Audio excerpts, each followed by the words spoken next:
Ahí está. Muy bien, Shabbat Shalom a todos los que vayan a ver el vídeo. Muy bien. Bien, estamos en primero de Shmuel capítulo 1, ¿verdad? ¿Y qué dice? Dice, hubo un varón, ¿cierto? De Ramatayim.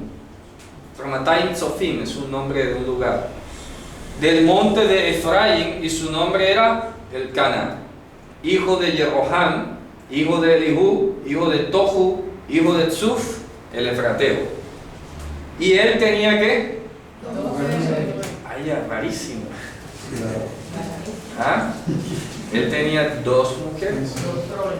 Una que se llamaba Hannah y otra que se llamaba Niná. Entonces vamos a volver aquí el tablero y vamos a hacer un esquema aquí que nos, fíjense, así como hace 15 días la Haftará de Jueces nos puso a pensar con Pinhas, ¿se acuerdan? Le lo estaban mencionando allí. Entonces vamos a ir mencionando aquí. El señor se llamaba Elcana y tenía dos mujeres. La Torá no dice por qué, ni cómo, ni bajo qué circunstancias. ¿Ok? El hecho de que eso aparezca allí en la Torá, en primer lugar, no lo está avalando. Acordémonos que el libro que antecede a Shmuel termina con un verso muy llamativo. ¿Qué es lo último que dice el libro de Jueces? En aquellos días, o entiéndase años, no había rey en Israel y cada uno hacía lo que era recto en sus ojos. En aquellos años, en los años de los jueces, acuérdense que pasaron en cifras redondas 400 años de jueces y al final dice que no había rey y cada uno hacía lo que era recto a sus ojos. La Torá, en todo caso, habiendo previsto todo esto, porque acuérdense que hubo gente que salió, conocidos de Israel, que venían de otras naciones y era propio de la carne humana, ya corrompida, corrupta, desviada, tener los hombres dos mujeres, porque una sociedad, digamos, patriarcal. Hoy quiere ser lo contrario, quiere ser matriarcal, ¿cierto? Pero la sociedad de entonces era patriarcal y los hombres tenían dos o más mujeres. La Torá, cuando salen de Egipto los hijos de Israel, escribió un código específico para eso. Y ahí lo tienen en Deuteronomio y creo que está en Éxodo también. Un hombre cuando tenga dos mujeres, una amada y la otra aborrecida, ¿ya? Entonces si tiene un hijo, el hijo, aunque sea de la aborrecida, será el primer heredero. No por ser el hijo de la aborrecida va entonces a desheredarlo, sino que le tiene que respetar el lugar de primacía en la herencia, que es lo que hemos venido hablando, que tiene que ver la palabra mejor o que traduce en primogénito, ¿no? La primacía en la herencia, que no es necesariamente el primer nacido, ¿ok? ¿Qué pasa? Eso es para, esa ley o ese código inicialmente es para los gentiles, eso no es para los hijos de Israel. ¿Cómo lo sabemos? Clase, porque a continuación, en el capítulo del 22 al 24, hay una legislación sobre los matrimonios hebreos y para ellos aplica un código totalmente diferente, ¿ok? Entonces no se puede confundir y eso es lo que a algunos también les parece como contradicción, ¿verdad? Como es que si al principio el mismo Moisés escribió serán para una sola carne, ¿cómo es que aquí aparentemente permite tener dos y después aparentemente permite el divorcio? ¿Ya? Fíjate que te pone a pensar, bueno, si Moisés mismo está escribiendo la Torá, desde Génesis dijo, varón y hembra lo creó y serán para una sola carne, para una sola carne. Pareciera una contradicción luego decir, no, cuando un hombre tenga dos mujeres, y después decir, no, si encuentra, como lo traducen en sus Biblias, que ya lo hemos corregido, ¿verdad? Que Moisés no permitió el divorcio por cualquier causa, sino bajo el criterio de inmoralidad sexual, nada más. Que lastimosamente las traducciones castellanas no dicen eso.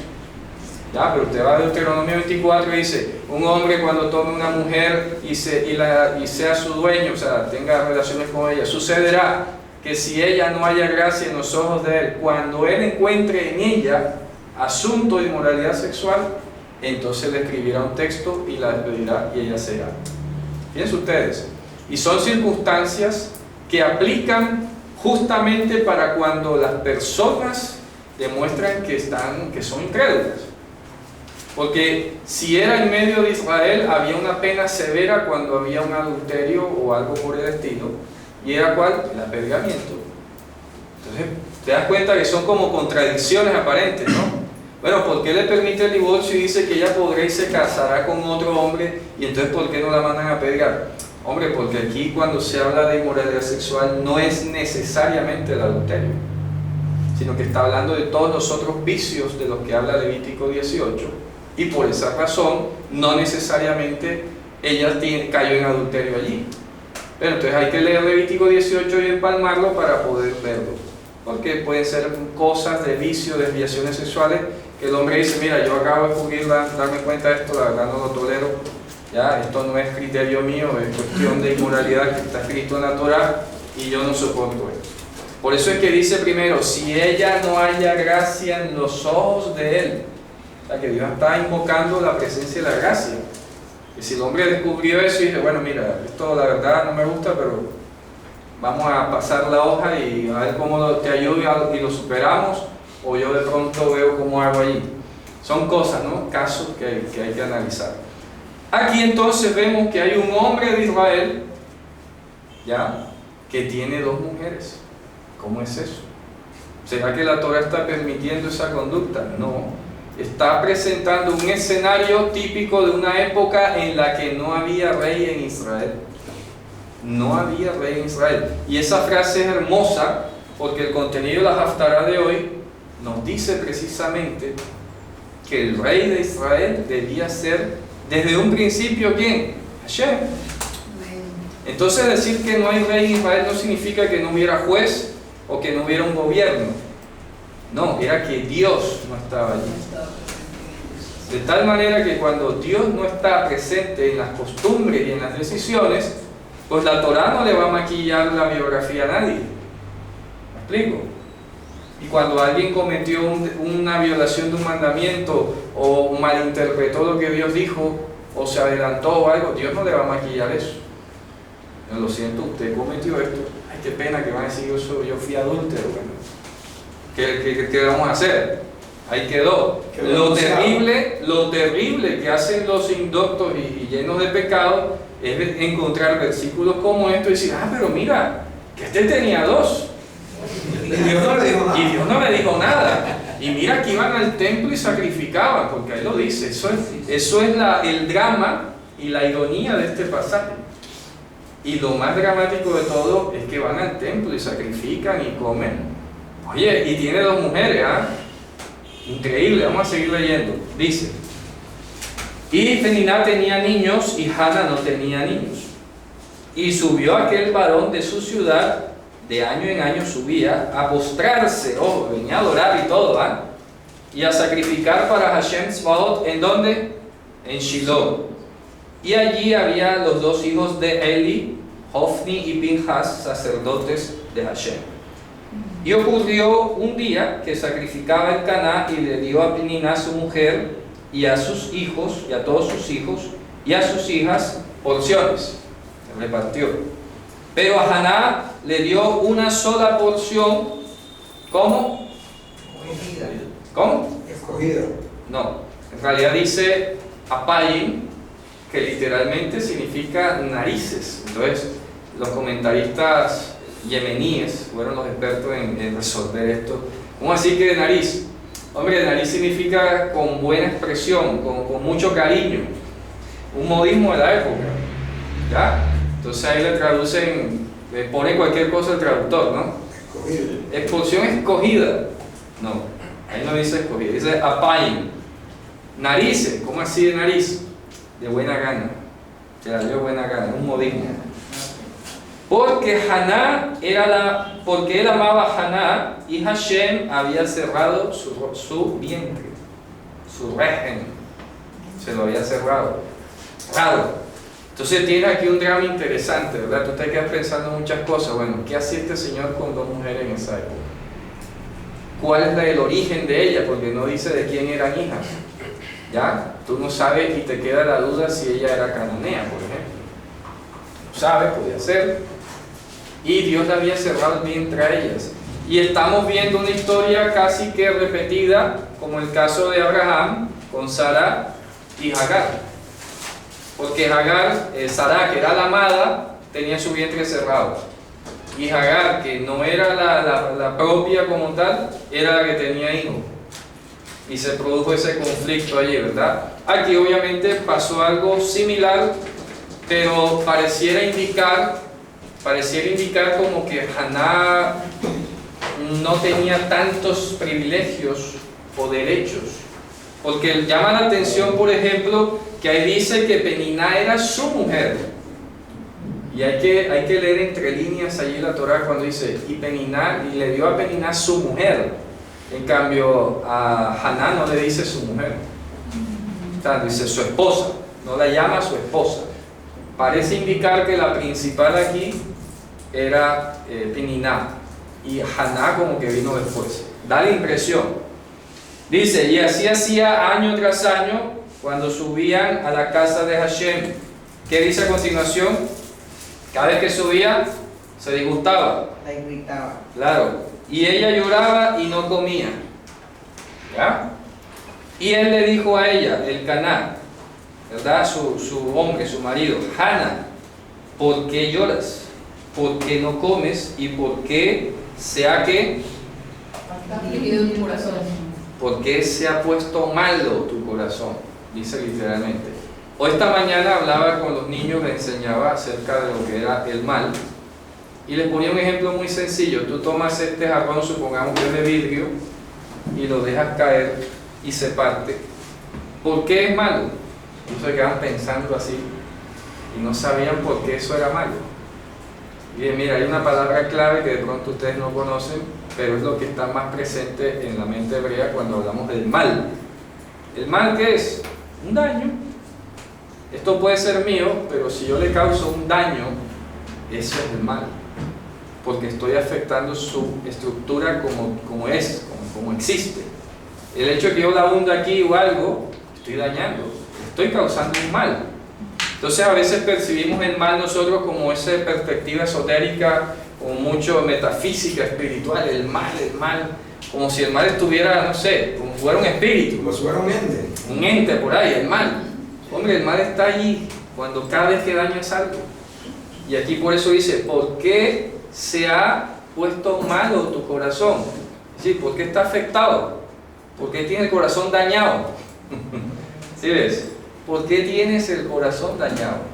Claro, porque la veía que lloraba, que no comía, que no bebía. Te hace un daño. Eso es un daño. Te hace un mal. Eso es un mal. Entonces hay que concebir el mal Claro. de abunde de una tristeza. Claro, la tristeza, el llanto, la aflicción, eso es el mal. Fíjense ustedes la importancia que es la concepción hebrea sobre el mal, ¿no? Que de pronto en español pensamos en un término mucho más espiritual, mucho más de potestades, etc. Entonces decía, eso es un mal lo que le causo a ese objeto, aun cuando sea mío. Mucho peor si no es mío. Y acá al contrario, también se tiene el sentido romántico, También. algo así, o no sé, poético, ya, de describir No, y a veces no dice nada. Bueno. No, y a veces simplemente se percibe como negativo. Por ejemplo, si yo digo ahí, ¿por qué se ha puesto malo tu corazón? La gente piensa, uy, Pensaríamos que ella es mala. ella es mala, algo así. ¿Ya? ¿Por qué se ha puesto malo tu corazón? Entonces como si, ella es mala, o sea, es negativa. No, tiene un daño, lo que está diciendo. O sea, ella se está haciendo daño. Tiene un daño ahí, lo tiene, ¿verdad? Y peor, repito, si no es mío, el objeto todavía es peor. ¿Ya? Tengo dos daños causados ya, al objeto y al dueño del objeto. Entonces yo decía a los niños esta mañana, ¿este cuerpo de quién es? ¿Es de nosotros? No, porque este es templo de Ruach HaKodesh. Pablo decía, vosotros no sois vuestros. ¿Ya? Así que si yo me voy a hacer un tatuaje aquí, estoy rayando algo que no es mío.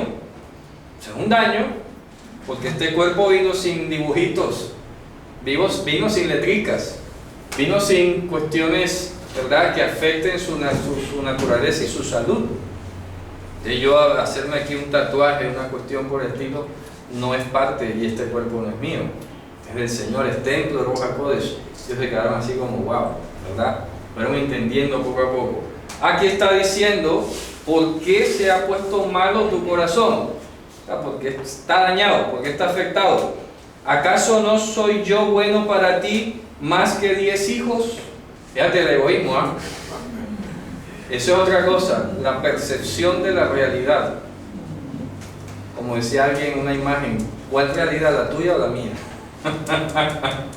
Sí, porque son percepciones, la realidad son percepciones. Yo puedo percibir una cosa dentro de mi lógica y esto afecta a cualquier tipo de relación, desde amistades hasta esposos, hasta todo. Lo que percibe, mira lo que está diciendo, como diríamos, ¿qué es lo bueno? ¿Cierto? ¿Qué es lo bueno y qué es lo malo? La única manera que pudiéramos tasar lo que es bueno y lo malo, partiendo de lo que acabo de decir ahora, es en términos de daños y de mejoras. Y si vamos a otro nivel, obviamente que tenemos que tasarlo a través de la palabra, porque con base en la Torah aprobamos lo mejor, simplemente. Entonces él está diciendo, bajo su propio criterio, ¿acaso no soy yo bueno para ti más que 10 hijos? ¿Cómo vas a saber eso? ¿Cómo lo vas a suponer? Hay cosas que no podemos saber hasta que las hayamos experimentado. Así es. ¿Ya? Y él no sabe lo que significaba para ella como mujer tener un hijo. Nunca lo va a saber.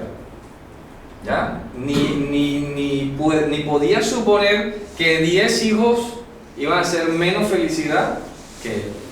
No podía saberlo. ¿Cómo lo va a saber si no ha ocurrido? ¿Ya?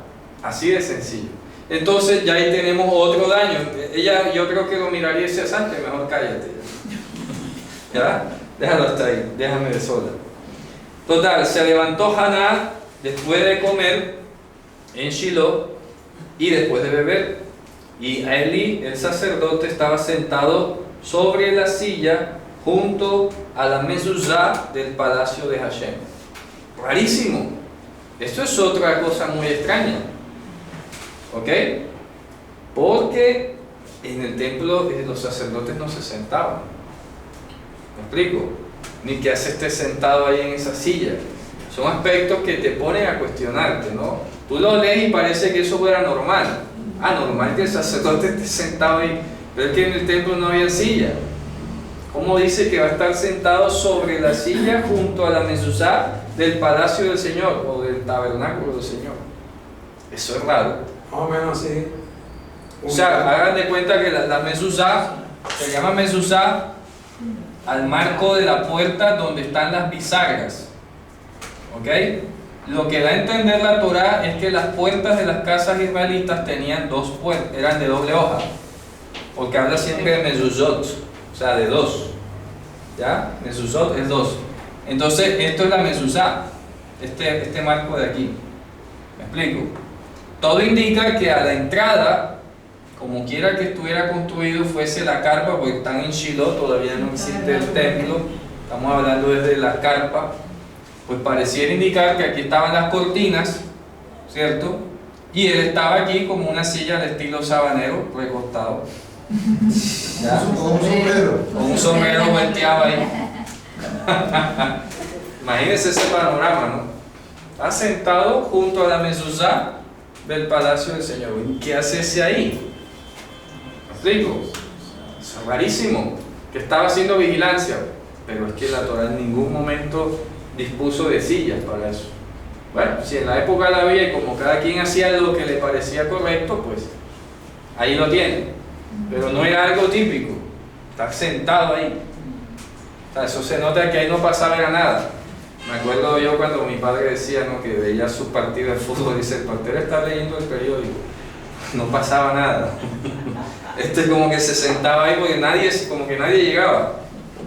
Eso le daba como chance de sentarse, ¿no? Porque si usted está vigilando un lugar y es bastante transitado, usted siempre está sirviendo. Activo, claro. Está activo, lleva, entra, vigila, pero si está sentado, oye, ahí no pasa nada. Está relajado, no llega nadie. Bien. Y ella estaba, ¿qué? Una amargura. De alma. Bueno, dice así, Marat Nafesh, tenía un amargo en la garganta. ¿Ya? Tragaba amargamente, trago amargo. Marat Nafesh. Y oraba, ¿verdad?, junto a Hashem y lloraba. lloraba fuertemente. Y ella hizo un voto y dijo: Hashem Tzvaot, si has de ver mi humillación, la humillación de tu sierva, y tú me recuerdas y no me olvidas a tu sierva, y tú le das a tu sierva simiente de hombres, yo lo daré a ti todos sus días, los días de su vida, y que No pasará navaja sobre su y navaja no subirá sobre su cabeza, exactamente. O sea que iba a ser un nazir, en teoría, ¿no? Porque le había hecho un voto de no cortar el cabello. Y sucedió que ella abundó en orar. Y hemos hablado de lo que es la palabra orar, lo voy a recordar brevemente. Porque aquí dice, Vehayaki y Rebetal Hitzpalel. Dice que ella multiplicó o abundó en orar. Ya hemos hablado que el verbo orar en hebreo significa meterse en un juicio. Ella lo que hizo fue someterse en un juicio. Ella diría, bueno, no es normal esta situación que está ocurriendo, me voy a someter en un juicio. Tú lo que haces cuando te hallas en un juicio, ¿qué es? Confesar tus delitos, aceptar cargos, reconocer la justicia, implorar piedad, que te rebajen la pena y si es posible que te manden para la casa, ¿cierto? Aunque sea casa por cárcel. Eso es lo que tú haces en un juicio. Si tú eres el culpable, ¿qué vas a hacer ahí? Mejor te va callado, ¿cierto? Y ya. Ella entra en oración, siente que hay la necesidad de entrar a confesar y a decir cosas. Y eso es importante que lo practiquemos nosotros. No es como se ha enseñado muchas veces que la oración tiene poder. A ver, no, el poder es de Dios. ¿Quién ha dicho que la oración tiene poder? No dice eso en ninguna parte. Es de Dios es el poder. Eso lo dice un salmo. Una vez Adonai habló y 2 veces lo he escuchado, que el poder es de Dios. Amén. Entonces tú no vas a hacer. Miren, ella aquí dice que multiplicó el orar, pero no es por haber multiplicado su oración que Dios la iba a escuchar. Eso lo dijo Yehoshua. No ores, cuando ores no hagas como los hipócritas que creen que por su repetición serán escuchados. Algunos manuscritos no dicen hipócritas sino fariseos, ¿ya? En vez de hipócritas dicen fariseos. Cuando ores no hagas como los fariseos que creen que por su palabrería, abundar palabra, serán escuchados. No, porque ya él mismo lo dice. Lo que tú tienes que hacer cuando vas a orar es confesar aquello que en ti pudiera estar representando un obstáculo para que Dios derrame sobre ti su voluntad. Porque, como decía Rabbi Akiva, más que el ternero querer lactar, quiere la vaca amamantar. ¿Ya? ¿Me explico? Entonces no va a querer Dios darle la comida al hijo, como veíamos esta mañana. Le va a querer dar. El hijo es el problema que no quiere comer. El que tiene el impedimento, la inquietud, lo que sea. Y eso es lo que hay que investigar. Entonces, cuando entras en juicio, ¿qué dijo Mashiach? Tienes que cerrar la puerta, entrar en lo secreto, ¿verdad? No para hacer shows de largas oraciones espectaculares no. Tu oración. Una cosa es el clamor que hagamos comunitariamente. Una cosa es lo que hacemos aquí públicamente, ¿verdad? Por eso, ¿quién bendice? Siempre he dicho, ¿verdad? Yo no he dicho quién va a orar, ¿quién bendice? Siempre digo, ¿quién bendice, hermano?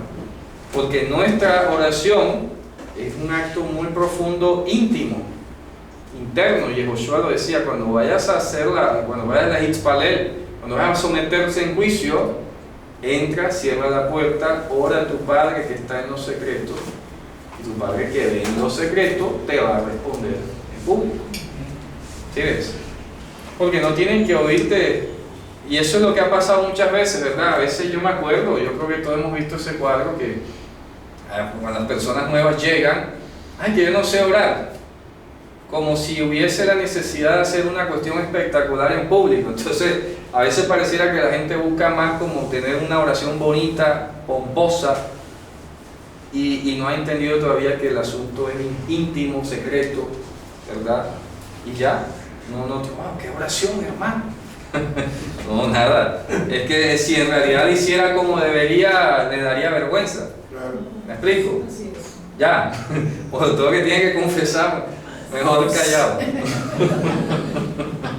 ¿Ya? Te lo digo después, señor. Sí, sí. Eso entre tú y yo. Bueno, el asunto es que ella dice, multiplicó el orar, se quedó allí, ¿verdad? Delante de Hashem, y Eli estaba ¿qué? Observando la boca de ella. Sí, estaba vigilando. Shomer et Piha. Esta expresión es muy interesante. Ahí traducen que él estaba observando su boca. Y sí, pareciera que el contexto indicara eso, pero cuando tú ves esta expresión en el texto bíblico, en varios otros lugares, los salmos, etc., guardar la boca era que el sacerdote, seguro ella estaba expresando cosas que de repente ya estaban pasándose de tono, o ella o no tenía que decirlo en público, cosas de pronto íntimas, etc. Y él como que decía, oye, eso era guardar su boca, vigilar su boca, es decir, y eso es importante, ¿sabes? Eso yo lo escuché una vez y lo aprendí también de mis maestros en su momento, que a veces hasta se convierte en una especie de morbo la oración. ¿Por qué? Entonces la gente, una vez tuvimos un seminario, el tipo comienza a orar, sí, Señor, perdona mi adulterio porque yo vi a esa mujer y tal. Entonces comenzó como a describir el adulterio. Ya, ¿sabes? Un momentico, cállate, o sea, eso no es para decirlo así en público. Ya, y sí, porque el olor, cálmate, o sea, eso no se dice. Ya, eso es allá, vaya usted a confesar eso en secreto. Entonces él estaba guardando la boca a ella. ¿Ya? Cálmate, o sea, eso no se dice. Y ahora les voy a otro ejemplo que pasó, que yo lo viví. Dígame. Lo que pasa es que el texto siguiente parecería que fuera lo contrario. Ajá, porque dice que no se movía sus labios.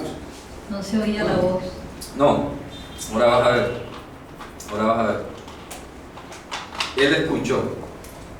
Y les voy a decir por qué es importante esto.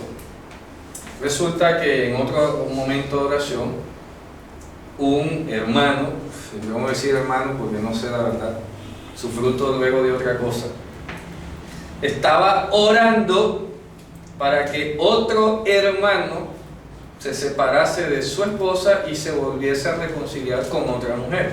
Yo, pero a ver qué tipo de oración es eso. Yo dije, un momentico, o sea, ¿en serio estás pidiendo eso? ¿Cómo puede ser posible? Está rogando para que él se separe de su esposa y se venga.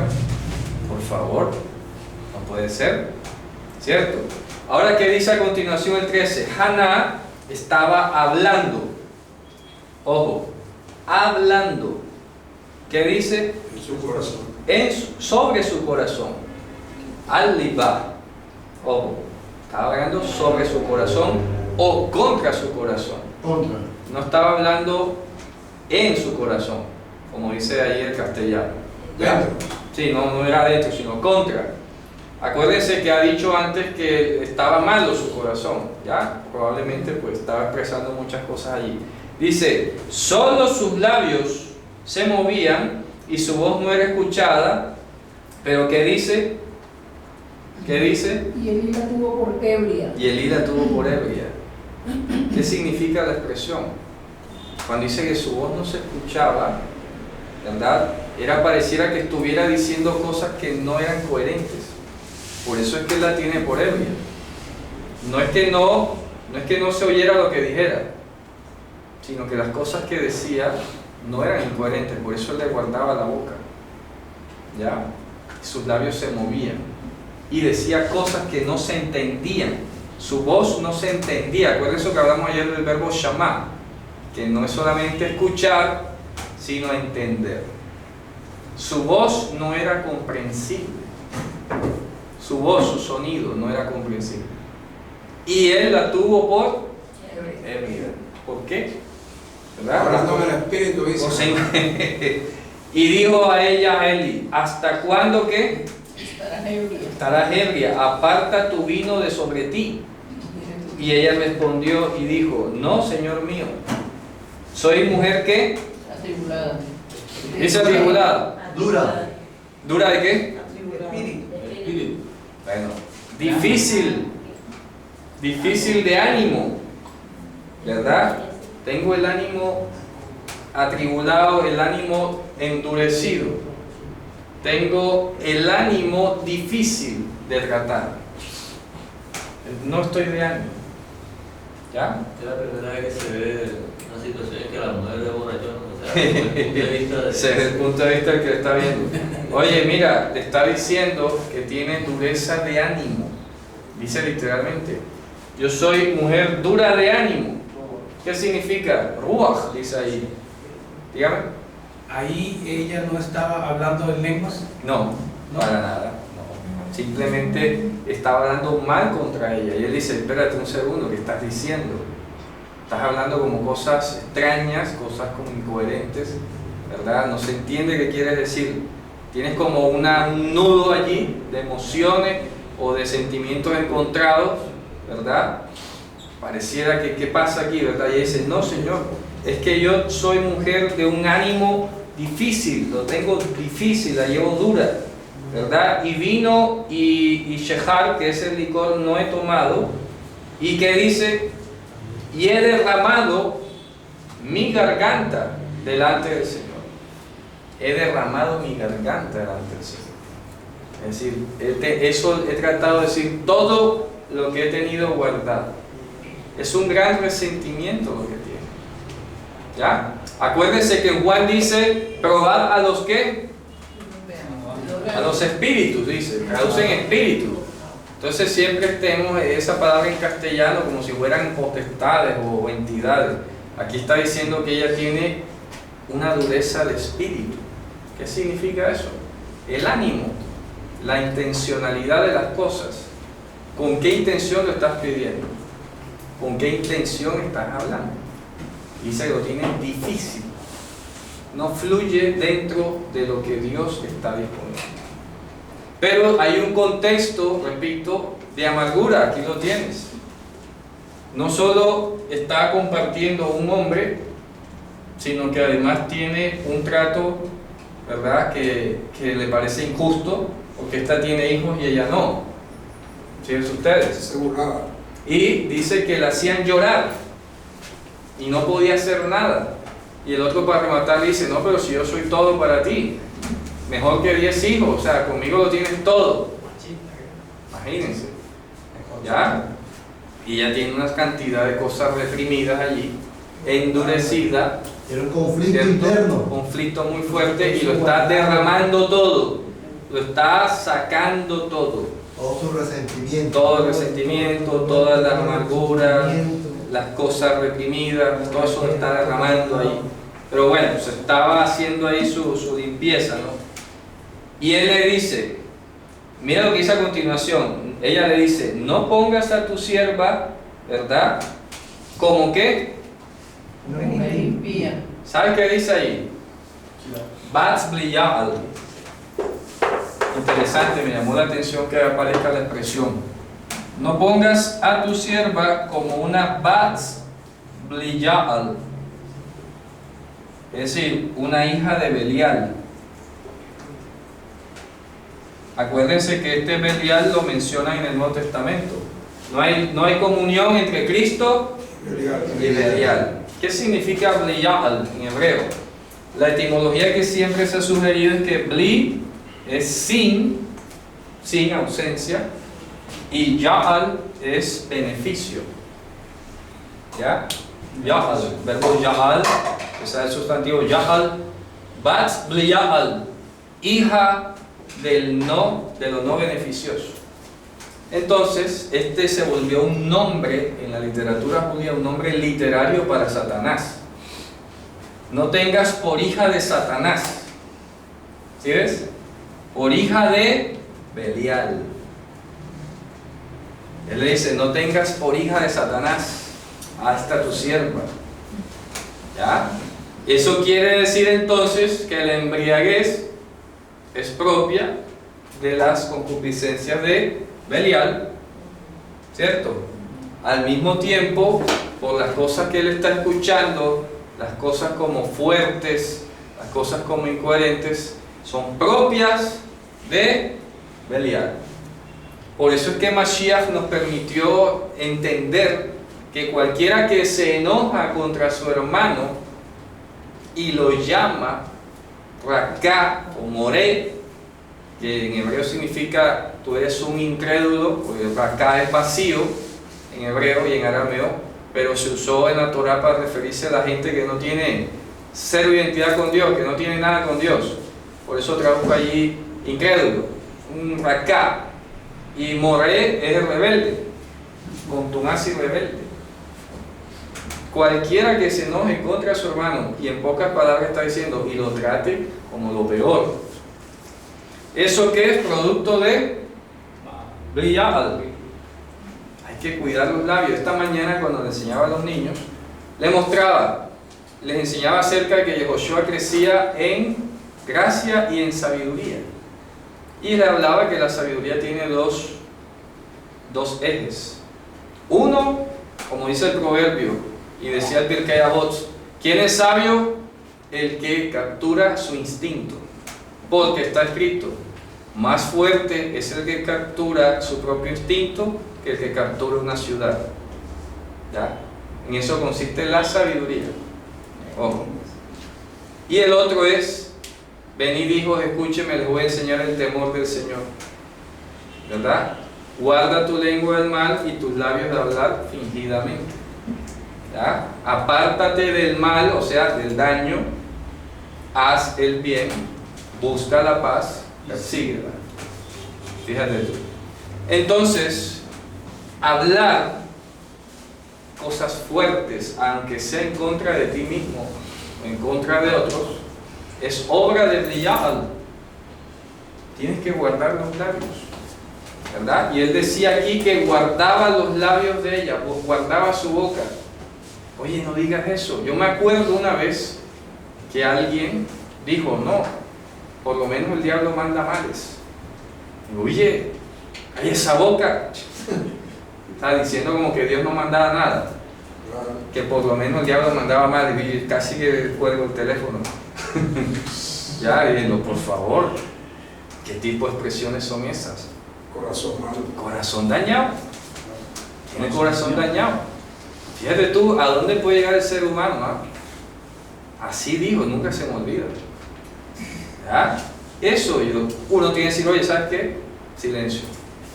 Ahí tú tienes que mandar, porque uno no tiene que escuchar todas las cosas. Ni las tiene como que, tiene que ponerle freno a los labios. Importante, ¿ah? Y él le guardaba los labios a ella, la boca, ¿verdad? Se la guardaba lo que decía. Cuando ella le dice, oye, pero tú estás como borracha, ¿será? ¿Verdad? Estás como hablando cosas extrañas. Yo creo que estás borracha. No, Señor, no me tengas como hija de Belial. ¿Ya? Lo que pasa es que estoy un poco amargada, aquí tengo el ánimo endurecido con muchas cosas que me han pasado. Bueno, ¿y qué dice? Porque, mira lo que dice a continuación. No me tengas como hija de Belial, porque ¿qué? Por la magnitud de mis congojas y de mi aflicción he hablado hasta ahora. ¿En serio dice así? Sí. No puedo creer. Así no dice. ¿Dime? Acá dice, hasta ahora solo por pena y pesadumbre he hablado. No, señor. No. En hebreo dice, Kimerotzihi dejasehi dibarti agenda. Porque de la abundancia de mi conversación y de mi enojo, dice literalmente, ahí dice enojo, mi disgusto. Yo no sé por qué han puesto ahí congoja y aflicción, no, disgusto, o sea, O sea, que ya estaba sacando toda la disgustada, amargura. por eso le estoy diciendo, porque que ahí dice así, de la abundancia de mi verborrea, como dicen por ahí, de mi palabrería, de todas las cosas que tenía para decir y no he dicho, ¿ya? De la abundancia de mi palabrería y de mi disgusto he hablado hasta ahora. O sea que ya no estaba prácticamente ni orando, ¿ya? Mira tú que al principio dice, y eso te da una señal, ojo, ojo. Por eso es que ahora entendemos mejor cuando Mashiach dijo que cree que por su palabrería ¿Te das cuenta? Serán escuchados. Quiere decir esto entonces que cuando tú comienzas a hablar, no estás orando. En realidad no estás orando. Y no estás ni siquiera confesando. Te has metido en un rollo distinto. Les voy a decir qué pasa ahí. Es como cuando el niño está aprendiendo a leer y empieza a leer y se concentra en lo que oye y no está razonando lo que está leyendo. ¿Sí me van a entender? Yo lo he visto con los niños. Lee, entonces empieza el niño a leer. Pero resulta que se ha estado concentrando, oyéndose cómo lee, y cuando tú le preguntas, ¿y qué pasó? No sé. Claro, porque se ha estado oyendo él mismo lo que lee. Entonces hay que tener mucho control, guardar la boca y todas muchas cosas, ¿verdad? Y fíjense ustedes, reducirse en la oración a lo que vas a decir y no en tus sentimientos. Tienes que controlar los sentimientos. Ella aquí dice que tiene una verborrea, ¿ya? Merov sihi, de la abundancia de mi palabrería, ¿verdad? Y y entonces ahí podemos decir, es decir, de mi enojo, he estado hablando del Señor. O sea que ella no estaba ni siquiera invocándole al Señor su justicia o algo, estaba hablando. Ey, ¿sabes qué? Ya. Sí, alguien, sí, ya entiendo. Hay personas que yo inclusive me ha tocado que eso que dices tú, y basta, por ejemplo, una mujer el otro día pues, como que discutió con otra, pero esa mujer no la puede ver a la otra ya, por lo que le dijo, por lo que ya explico. Y eso no se cansa, y llegaba el uno y nadie le preguntaba y hablaba de aquello. Es correcto, no paraba. Como a 5 metros o a 3 metros hablaba la otra, y eso hablaba, pero era compulsivamente y se notaba el enojo. Claro, ya explico. así es. Entonces, lo que está pasando aquí, ella está hablando de su palabrería, y de su enojo. Reclamando su propia justicia. Correcto, o lo que fuera allí en su mundo, ¿no? Entonces él le dice, oye, a mí me gustó la respuesta del sacerdote Eli, una sola frase así toda elegante, un pincelazo. Mira lo que le dijo. Le respondió a Eli y le dijo, vete en paz. ¿Ya? Vete en paz. ¿Qué le dice? El Dios de Israel te dará tu petición que has pedido de parte de él. ¿Ya? No le dijo más nada. Vete en paz. Dime.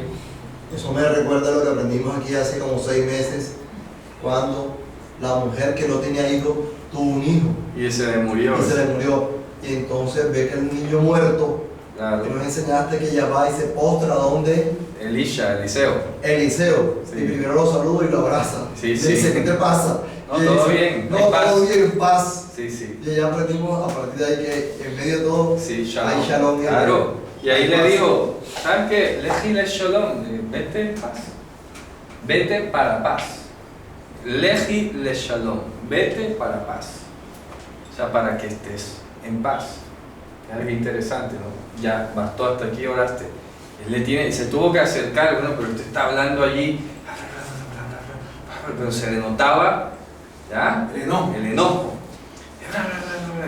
Un momentico, ¿tú qué es lo que pasa? Estás embriagada, que tienes ahí como 2 horas de estar rogando y clamando, entre comillas.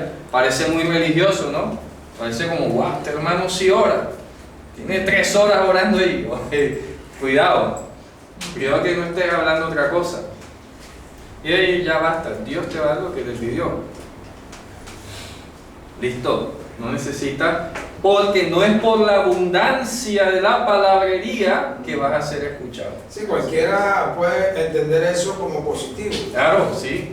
Ya, sí. Si tú oras así como y la traducción Dios que te además va, claro, Dios te va a no, y como la traducción que dice allí que es mi congoja, entonces se pone todo poético. Nada, en el es totalmente distinto. Estoy diciendo que tenía enojo. ¿Ya? Bueno, le respondió eso y la mandó a callar prácticamente. Y le dijo ella, ¿verdad? Encuentre tu sierva gracia en tus ojos, ¿verdad? Y se fue la mujer a su camino y comió, y su rostro, ¿no qué? No estuvo más triste. no se apareció más por allí. ¿Ya? Exactamente. Sí, pero qué diferencia. No, ahí no dice que no estuvo más triste. Dice, Ufaneja los ayuda otro. Su cara no estuvo más por allí. Listo. Se levantaron en la mañana, se postraron delante de Hashem y volvieron a su casa. Ya es lo que está describiendo ahí, hacia Ramá. Y conoció el Caná a Hannah, o sea, tuvo relaciones con ella, con su mujer, y Hashem la recordó. Qué curioso esto, ¿no? Son de esas cosas extrañas que pasan, Javelín. O sea, tú te quedas pensando y definitivamente te das cuenta que aquí es una decisión soberana de Dios por encima de los desórdenes que se hayan cometido. Porque vuelvo y te digo, la historia empieza con un cuadro desconcertante. Producto precisamente de Sí. de una unión Irregular, exacto. ¿ya? Muy atípica, que no es propia de la escritura.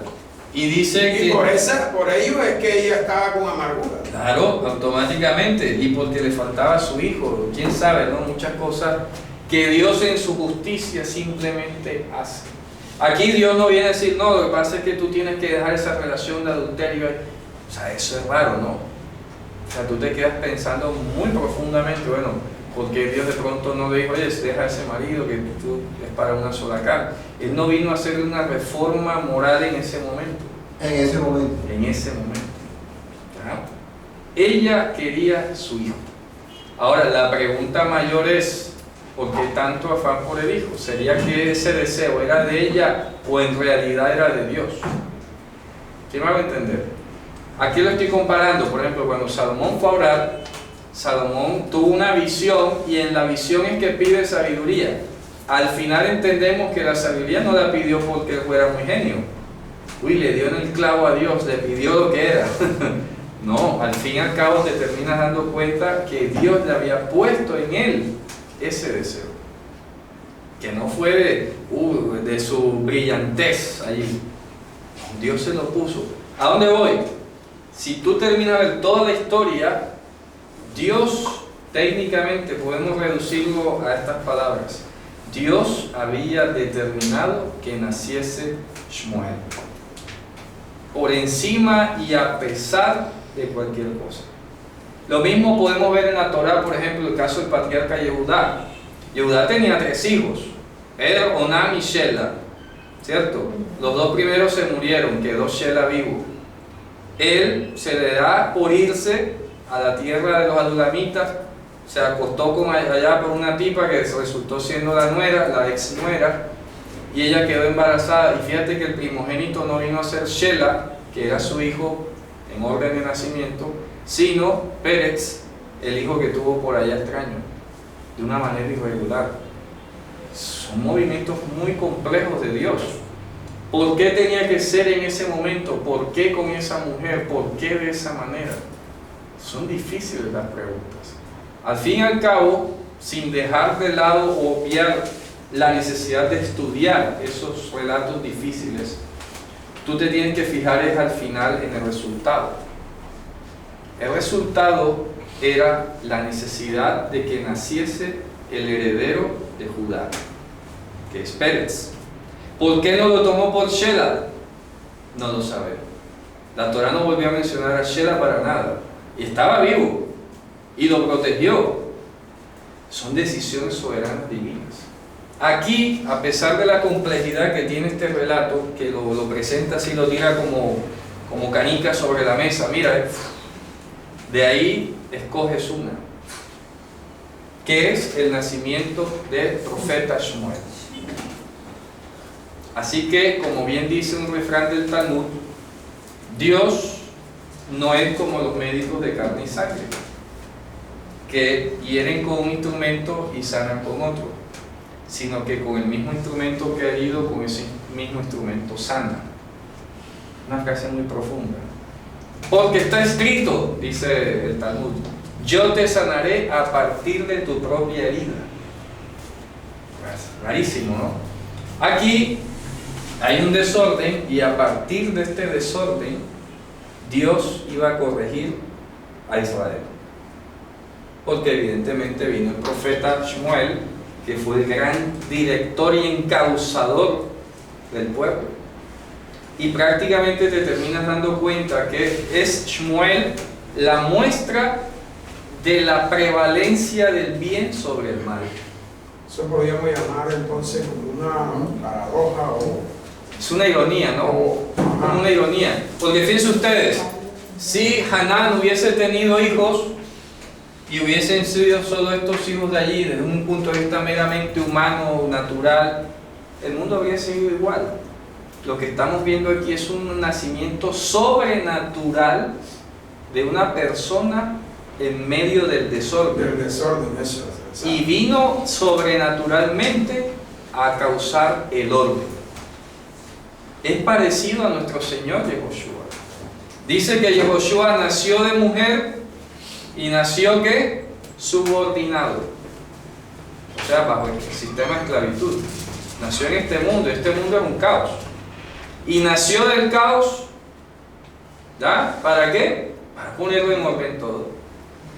Dice en la carta a los Hebreos, que por ahí pasamos en capítulo 2, dice, porque vino a destruir por medio de la muerte al que tenía el imperio de la muerte. Por eso es que Dios sana con la misma vara que hería. Así con la misma vara que golpeó a Egipto, sanaba las aguas, ¿ya? Etcétera, etcétera. Con la misma vara que trajo las plagas en Egipto, sanaba acá las aguas para los hijos de Israel, o las sacaba, etcétera.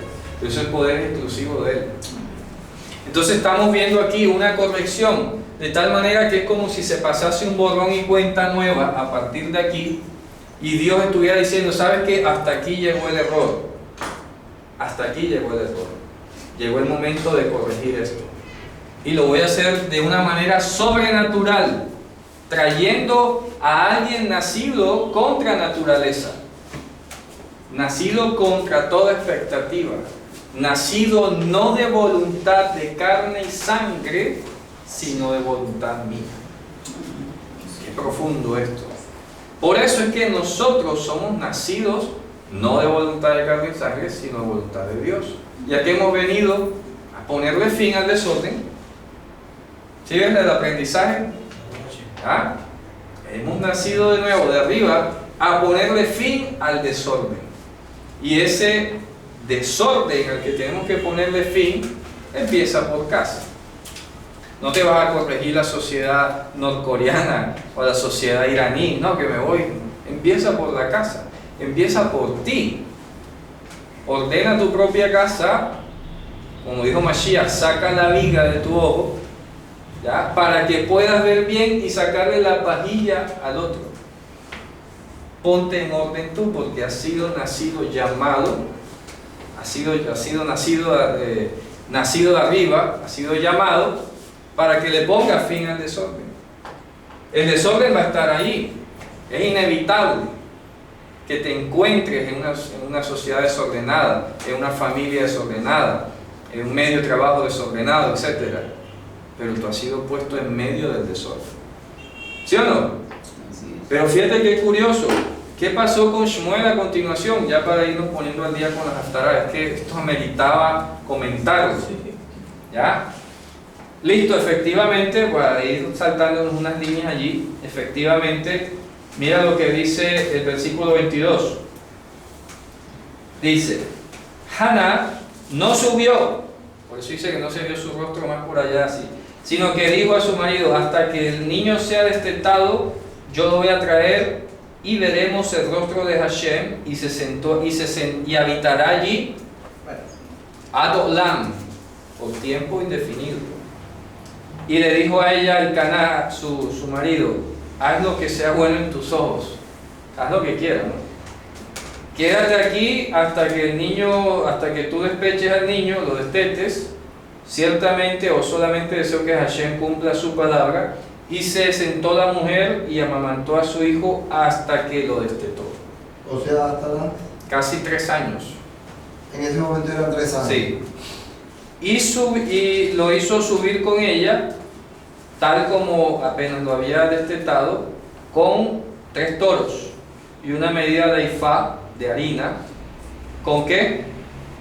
Una vasija de vino y lo trajo a la casa de Hashem en Silo y el niño era pequeño. Muy bien, y el muchacho estaba pequeño, estaba de cuidado. Y degollaron el toro y lo trajeron al niño hacia ¿quién? Eli. Y le dijo: por favor, Señor mío, vive tu existencia, Señor mío. Yo soy la mujer que estaba parada aquí contigo orando a Hashem, ¿te acuerdas? Le dije hace tantos años. Al muchacho se lo pedí en medio de la oración, y Hashem me lo dio, mi petición que yo pedí de parte de él. Y eso fue lo que le dijo el sacerdote, ¿verdad? Señor dará la petición que has pedido. Lo demás está de más. Lo demás está de más. Tú lo que tenías que, y eso es importante, fíjense ustedes, por eso les hablé ahorita, retomando un poco el tema de cómo estamos haciendo nuestra oración o qué es lo que estamos diciendo. Porque eso también tú tienes que fijarte mucho en qué consiste tu problema. ¿Cuál es tu petición puntual? Ojo, no especificando, Ojo, no estoy hablando de especificar, porque en otras ocasiones he dicho que no debemos especificarle nada al Señor, porque Él sabe perfectamente lo que necesitamos. ¿A qué me estoy refiriendo? A que tú tienes que detectar cuál es el problema que te tiene así. Porque de pronto estás hablando más de la cuenta y resulta que de pronto el problema lo tienes eres tú. ¿Sí me hago entender? Y uno no se da cuenta. No, que mira que todo el mundo me trata mal. Sí, pero es que de pronto no te has fijado cómo hablas tú o tus gestos, ¿verdad? Entonces estás pidiendo que castigue a esos impíos y tal, y resulta que tú eres el que tienes el problema ahí. Entonces revisa muy bien y ubica cuál es tu petición formal. Lo que sea tu petición, lo demás es palabrería. Señor, pues yo siento que toda mi amargura con todo el mundo radica en que necesito un hijo. Ya. Lo demás está de más. Lo demás es palabrería, lo demás es enojo. Producto del enojo. Producto del enojo, producto de tu discordia y tu irritación. Sí. Hombre, Señor, yo te confieso mi pecado de esto, ¿verdad? Tú eres justo, tú eres santo, tú eres bueno, tal. Señor, yo creo que necesito esto. Ya. Dígame. Podemos decir entonces que en el 1.11 fue lo único que hizo conscientemente y que era algo que ya Dios tenía también dispuesto. Es correcto, ya eso lo había Dios dispuesto antes, por eso les decía, bueno, ¿de dónde le nació ella ese afán de tener hijos? ¿Sería que nació de su propia iniciativa o era que ya Dios lo tenía determinado? Claro, porque ahí le promete que se lo va a dedicar sí, todos los días de su vida. Correcto. Ya, eso era lo demás estaba de más. Y el otro dice, ¿sabes qué? Ya está como exagerando. Pero quería un hijo, sí, lo tuvo y terminó dándoselo a Hashem. Claro, exacto. Fíjate tú. ¿Ya? Entonces, ¿cuál era el afán de tener el hijo? Entonces, ¿qué había ahí detrás de querer tener un hijo? Eso ya venía parte del Señor. Bueno, el asunto es que ella termina dedicándolo, ¿verdad? Etcétera, hace una alabanza, en fin. ¿A dónde terminamos con esta historia? Resulta que el niño, Shmuel, ella se lo entrega al sacerdote a Eli. Eli tenía 2 hijos, pero los hijos salieron desordenados, que era Hofni y Pinhas. Entonces él le entregó a Shmuel. Shmuel creció, instruido en el Señor, creció allí. Shmuel tempranamente se va dando cuenta de la conducta de los hijos y sabe que están mal, ¿cierto? Pero como lo decía ahorita, Dios determinó el nacimiento de Shmuel en medio del desorden para corregir el desorden. Y nosotros tenemos que perfilarnos de esa misma manera espiritualmente. ¿Ya? No porque no estoy diciendo en el sentido de hacer ticún y no. Estoy hablando de empezar corrigiéndonos nosotros y de ayudar a los demás a corregir. Ayudar a los demás a corregir. ¿Cómo ayudamos a los demás a corregir? Hablando asertivamente. Oye, me parece que esto que dijiste está como de más, esto no me gustó, pero así, libre de enojos, libre de pasiones, libre de cosas. Que sí se puede. Podemos dialogar como espirituales. Como dice la Escritura, hablando entre vosotros con salmos, himnos y cánticos espirituales. ¿Cómo es eso? Oye, te tengo que decir algo, lo que pasa es que aquí el Salmo dice tal cosa. Y el Salmo dice lo que tú quieres decir. ¿Ah? ¿Sí me van a entender? ¿Ya? Oye, mira, te voy a dejar este proverbio para que lo reflexiones. Y así te evitas la pelea, te evitas el gesto, te evitas la emoción. ¿Ya? Yo me acuerdo y lo dije una vez, lo escuché de un rabino, ¿no? Que con una técnica entre las parejas se escribía una cajita y ahí se metían las notas. Junio tal, le regó la cosa y no la recogió. Me disgustó. ¡Ting! Lo metí en la caja. Cada tanto tiempo, 10, 15 días, cada uno se intercambiaba la caja. Léala. Fecha tal. Uy, yo hice eso. ¿Cierto? Ahí va. Otra. Y se iban pidiendo perdón, oye, o explicaciones. No, espérate, yo no quise decir eso, tal. Y era una cosa libre de enojos, libre de emociones. Era como leer cartas. Una técnica profunda. Y dice que eso, claro, ¿ya? Y te puede intercambiar las quejas sin discutir, sin gestos, sin mala cara, sin nada. ¿Ya? Porque el enojo es una cosa como temporal, ¿no? Es como hormonal allí. Una alteración de hormonas. Y dijiste, pero como tenemos que guardar la boca, guarda tu boca de hablar el mal. Fíjate tú. Escríbelo ahí, pronto busca. Y si es posible, busca un salmo. Oye, aquí dice esto. ¿Ya? Ahí te lo dejo. Maravilloso, ¿cierto? Es un nivel muy elevado de relacionarse. ¿Ya? ¿Qué pasó aquí? Cierro el paréntesis.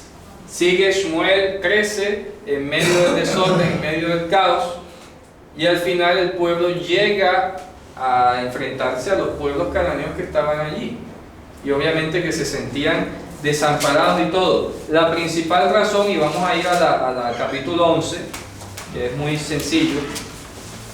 En el capítulo 11 vamos a ir al versículo desde el 11, para hacer un poco de contexto. ¿Qué ha pasado? Que un pueblo, los amonitas, han armado allí un complot para atacar a Israel, etc. ¿Y qué dice en el 11?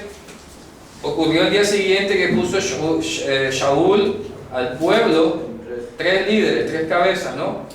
Y vinieron en medio del campamento en la vigilia de la mañana y golpearon a Amón hasta salir el sol, hasta calentarse el día, dice literalmente.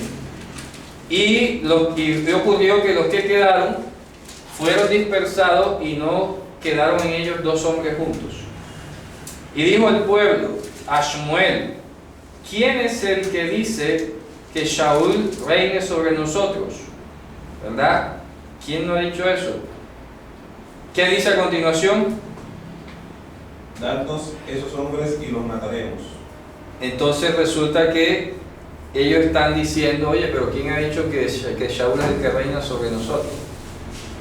Porque ellos querían hacer lo que les diera la gana, ¿verdad? Mira, Omer Shaul Yimloch Aleinu. ¿Quién es el que ha dicho aquí que Shaul reina sobre nosotros? Tráenos estos hombres que vamos a matar. No lo reconocían. No lo reconocían. Y dijo Shaul: no será matado hombre en este día, sino que hoy hizo Hashem su Tshuvah en Israel. La palabra Tshuvah, ¿cómo lo traducen allí? Salvación. Fíjense ustedes, ¿ah? Lo que yo he explicado. Hace como 15 días también explicaba las diferentes palabras para salvación, ¿cierto? Sí. Hablaba de Yeshua, de Yesha y Mosha, son 3 palabras, pero aquí sale otra palabra, Tshuvah, Una cuarta. otra. Por Dios. Pero esta palabra no tiene que ver con salvación. ¿Ya? Esta palabra es Tshuvah. Tshuvah, y su raíz no es salvación. No.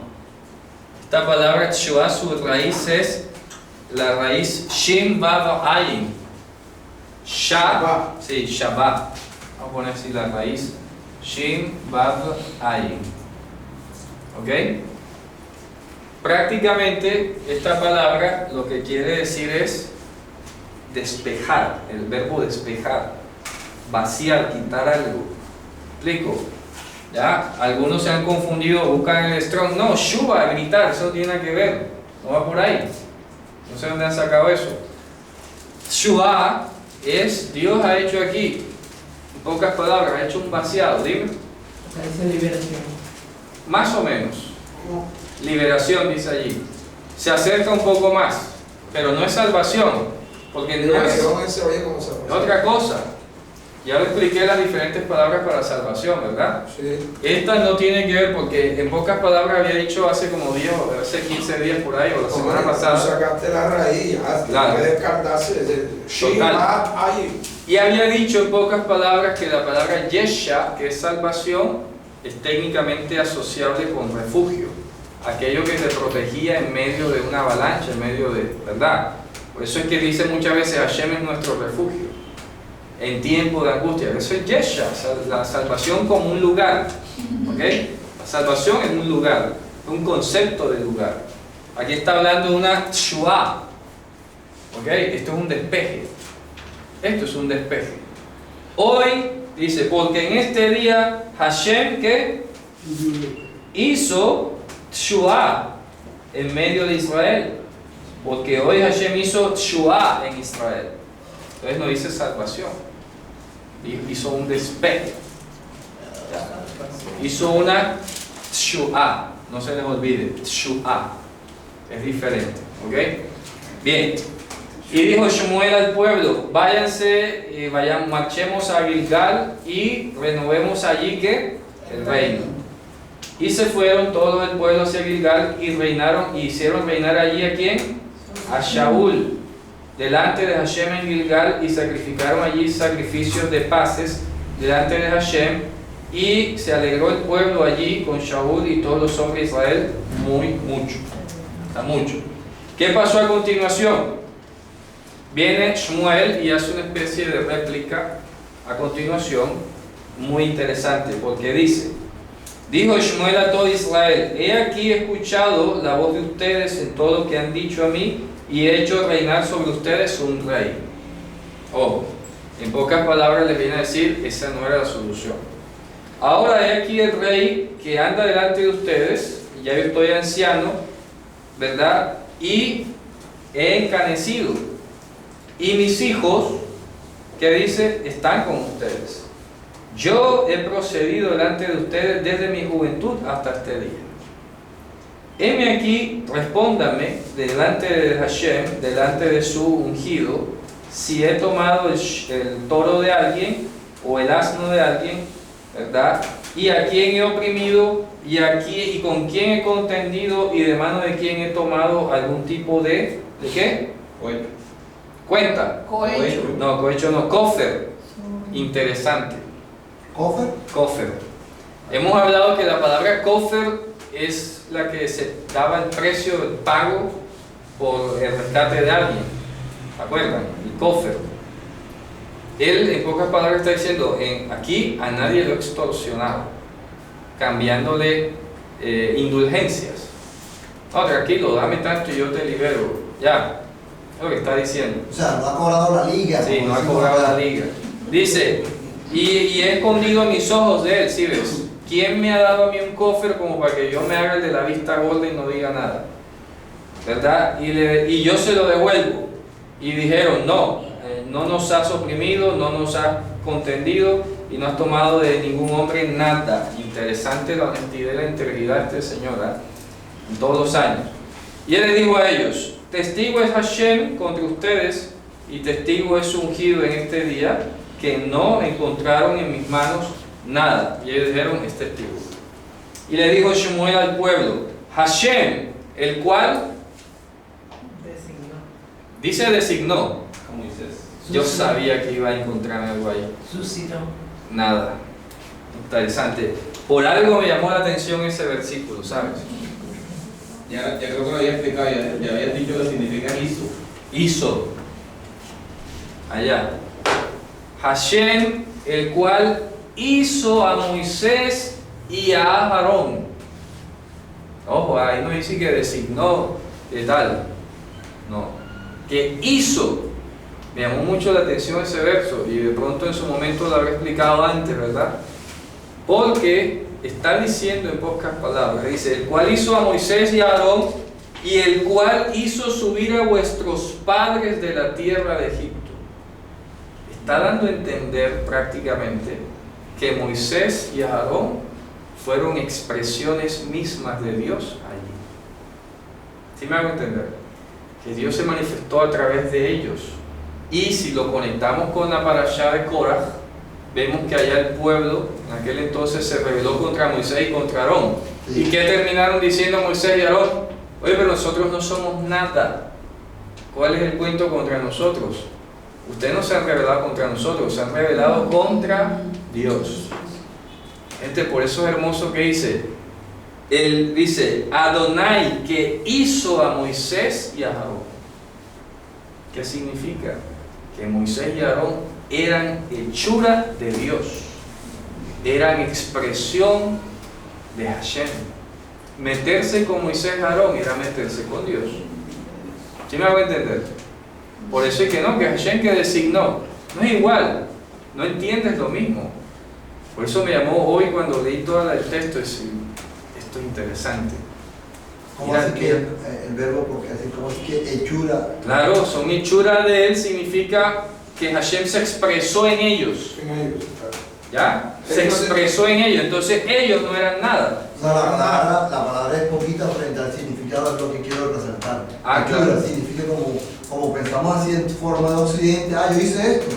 No. O yo hice la masa. Estamos hablando de porque, a ver, porque el verbo asá en hebreo, Correcto. este verbo asá en hebreo, cuando se traduce como hacer, Ajá. ¿ya? Verbo asá, en hebreo tiene el matiz, el sabor idiomático de materializar algo, hacerlo tangible, ¿ya? Materializar, ¿ya? Materializar o hacerlo tangible. Por eso una vez expliqué el verbo asá como terminar, ¿se acuerdan? Sí, Llevar la obra hasta el final, porque es la obra completa, terminada, materializada, tangible. No se considera terminada si no, o sea, no se considera materializado si no es completo. Hagan de cuenta que se parece, por ejemplo, a lo que expliqué con el tabernáculo en uno de los vídeos. Era santuario con todas las piezas adentro. Si faltaba una pieza, no era santuario. Porque el santuario es la hechura de Dios. Es decir, la materialización, la tangibilización de Dios. ¿Ya? Y mírale tú que cada pieza del tabernáculo terminó hablando de nosotros, siendo instrumentos nosotros para el culto. Maravilloso. Entonces por eso no podía faltar nada. Si faltaba uno era imperfecto y no era su expresión tangible. Por eso es que dice que el cuerpo es, la iglesia es el cuerpo de Mashiach. Nosotros somos la expresión tangible de Dios. Por eso es que tenemos una altísima responsabilidad como creyentes. Como lo hablamos ayer, somos ¿qué? Exhibidores de la emuná. Somos testigos de Dios. Somos pieza, hechura suya. Eso lo dice el Salmo 111, Salmo 100. Vamos a leerlo. Mira lo que dice el Salmo 100. Ya vamos a ir terminando. ¿Qué dice el Salmo 100? Vamos a leerlo. Dice, vamos a leer el versículo 3. Es hermosísimo. ¿Qué dice? Sabed que Hashem es Dios, Él nos ha hecho y suyos somos. Ajá. Él nos hizo Y no nosotros mismos. y no nosotros. ¿Sí ves? No nosotros a nosotros mismos. Él nos hizo. ¿Qué significa Él nos hizo? Materializó. Él nos ha materializado como expresión suya. ¿Sí ves? Qué maravilloso. Por eso es que dice, andad como hijos de luz. Sois de la luz, andad como hijos de luz. Porque has sido parido de arriba. ¿Cierto? Tú eres una gota que ha goteado Hashem desde los cielos. Que ha derramado, ¿cierto? Y estás aquí. Entonces está diciendo Shmuel, Hashem, el cual materializó a Moisés y a Aarón. ¿Qué hemos dicho que representaba a Moisés y a Aarón en pocas palabras? La Torah y la profecía. ¿Ya? ¿Sí se acuerdan? Eso lo vimos también con Zacarías, Apocalipsis. Todo eso lo hemos explicado. Moisés es la Torá y Aarón era la profecía. ¿Ya? Hashem materializó, hizo tangible y palpable la Torá y la profecía. En nosotros ha sido así, ahora con el derramamiento de Ruach HaKodesh. Dice, el cual hizo subir a vuestros padres de Egipto, ahora quédense aquí en firme que yo voy a entrar en juicio con ustedes delante de Hashem, con toda la justicia que Hashem hizo con ustedes y con vuestros padres. ¿Qué versículo es? Fíjate tú, estoy hablando en el 7. 7, Del 11:7, 12:7. 12:7. Qué interesante entonces que Moisés y Aarón, ¿verdad? Moisés y Aarón son en última expresión o materialización de las justicias de Hashem. Esto es maravilloso, ahora va a ver por qué. Es que ya me estoy emocionando. Hemos hablado que la Torá, Moshe y Aarón, la profecía. Las justicias de Hashem, dice allí. Léanlo. Versículo 7. Léanlo. Ahora pues aguardad y contenderé con vosotros delante de Hashem acerca de todos los hechos de salvación que Hashem ha hecho con vosotros y con vuestros padres. Dice así. Sí. En todas dice así. Sí. No yo. Vaya. Con razón. Con razón la Torah no se conecta, ¿no? Con razón es tan difícil a veces cuando de pronto hay la enseñanza porque claro, pues, pelan las palabras allí. Dice, ahora pónganse allí, queden separados allí y yo voy a entrar en juicio con ustedes delante de Hashem. Todas las justicias de Hashem que materializó con ustedes y con vuestros padres. Ojo, acerca de todas las justicias. Aparece la expresión Tzidkot Hashem. Tzidkot Hashem. ¿Ok? Aparece el nombre de las 4 letras acá. Tzidkot. Tzidkot. Las justicias de Hashem. ¿Dime? Acá en esta versión se pone justicia. Correcto, entonces no estoy inventando yo nada. Es que eso es lo correcto. Acerca de todas las justicias de Hashem. Por eso es que el apóstol Pablo vio que habían dos justicias. Una según la ley, Moisés, y otra según la fidelidad, que es la profecía. ¿Sí ves?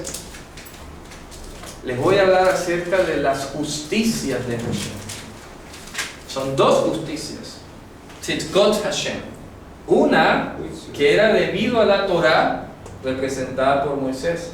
Hashem materializó en la Torá una de las justicias.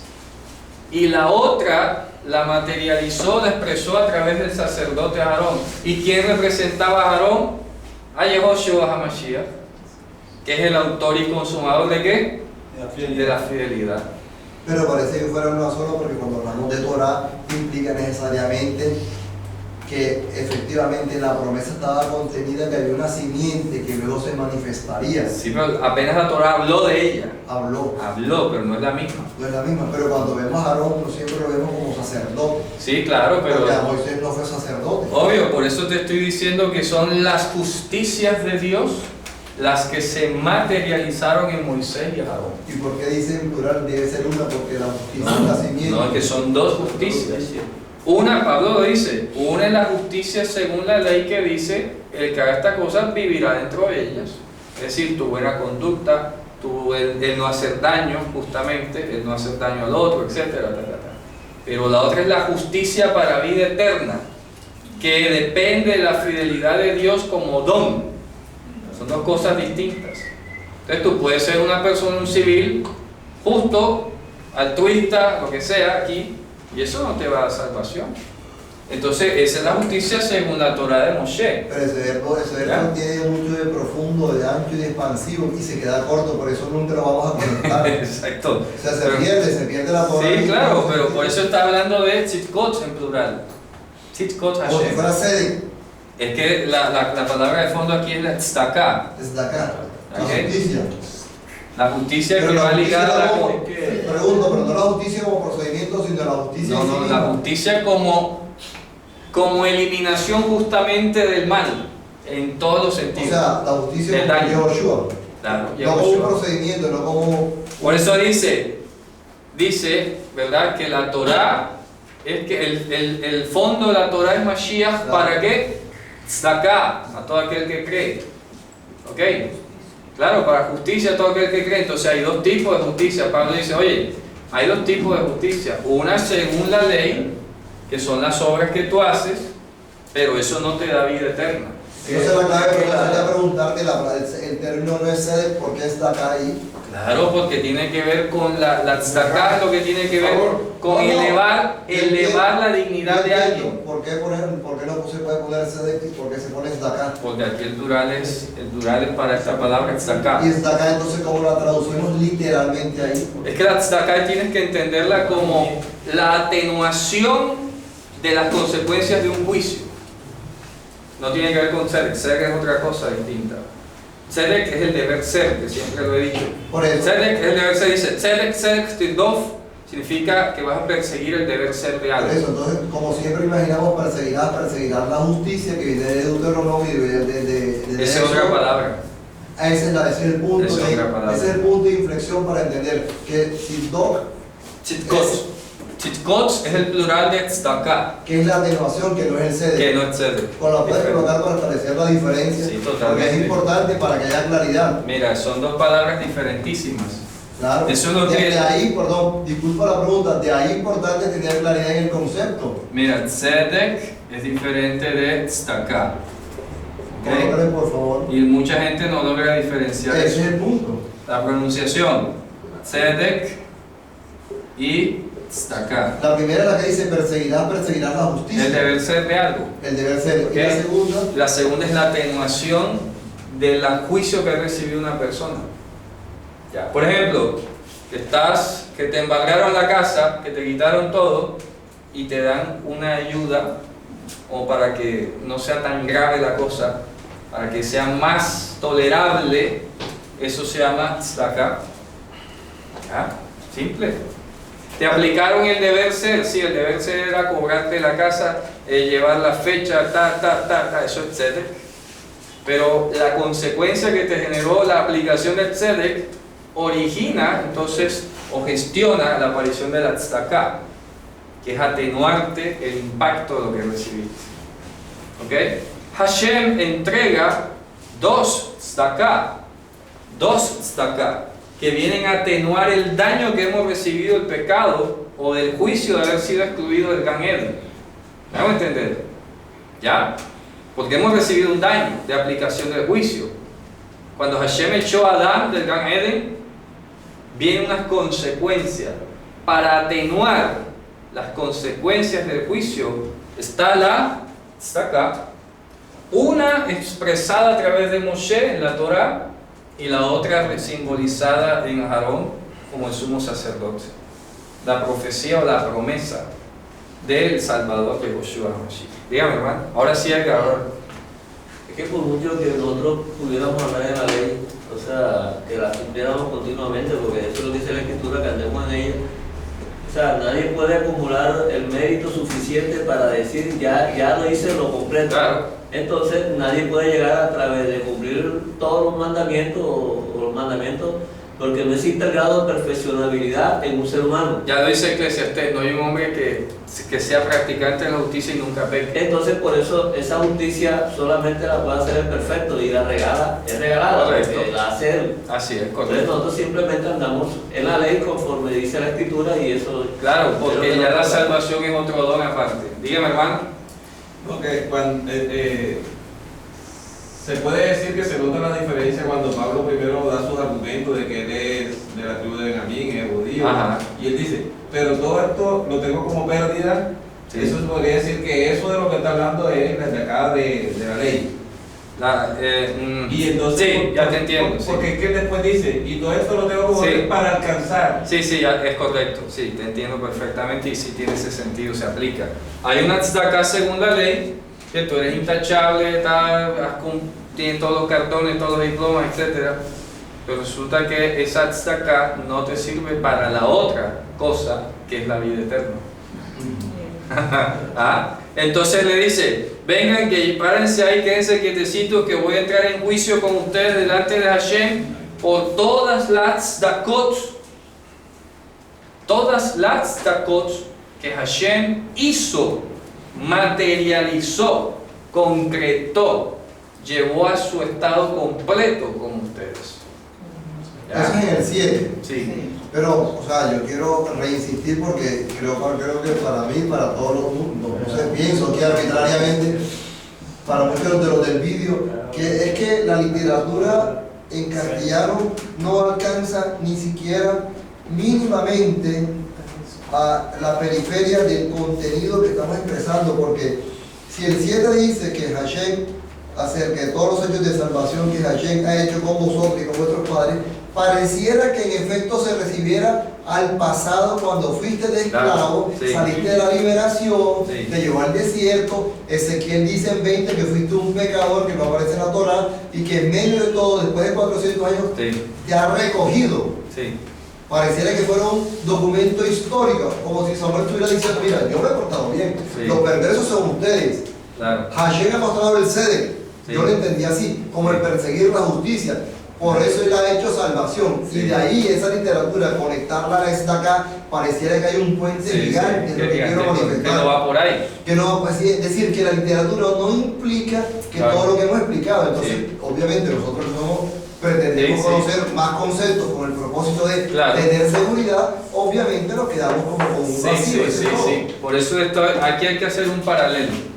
Hashem hizo, ojo, hizo, por eso el conector aquí, hizo a Moshe y a Aarón, ¿ok? La próxima vez que vuelva a decir ¿hizo qué? Justicias. Ahí no dice obras de salvación. Póngale ahí justicia. ¿Cuáles son las justicias? Moisés y Aarón. Hombre, la de las obras y la de la gracia.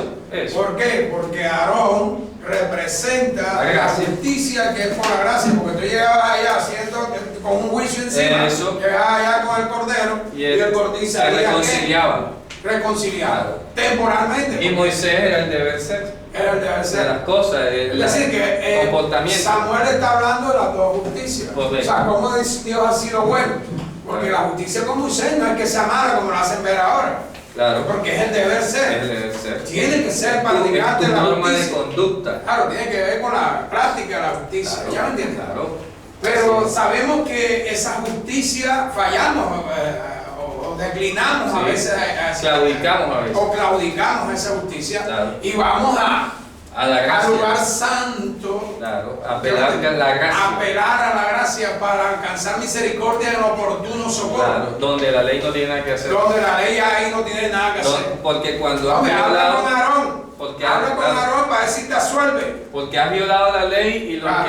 lo que tienes en juicio no puedes echar más nada. Entonces La gracia es la que te tan queda.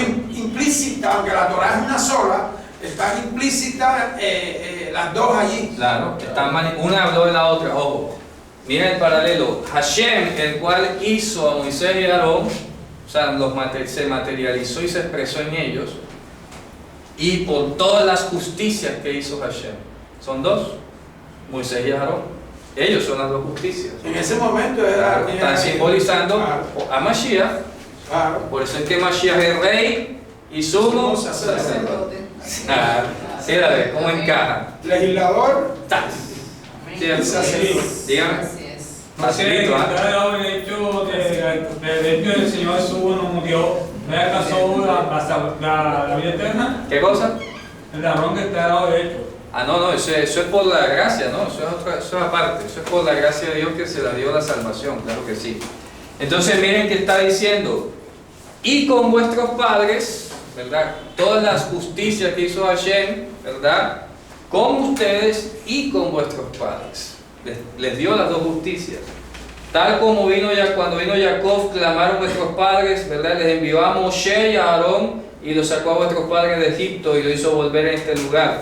Y olvidaron a Hashem, el Dios de ellos, y él los vendió a ellos en mano de Sisera, el general del ejército de Hazor, ¿verdad? Y en mano de los filisteos y en mano del rey de Moab, etcétera, etcétera. Entonces, termina diciendo todo este discurso a continuación lo siguiente. Vamos a ver. Vamos a irnos directamente al versículo aquí.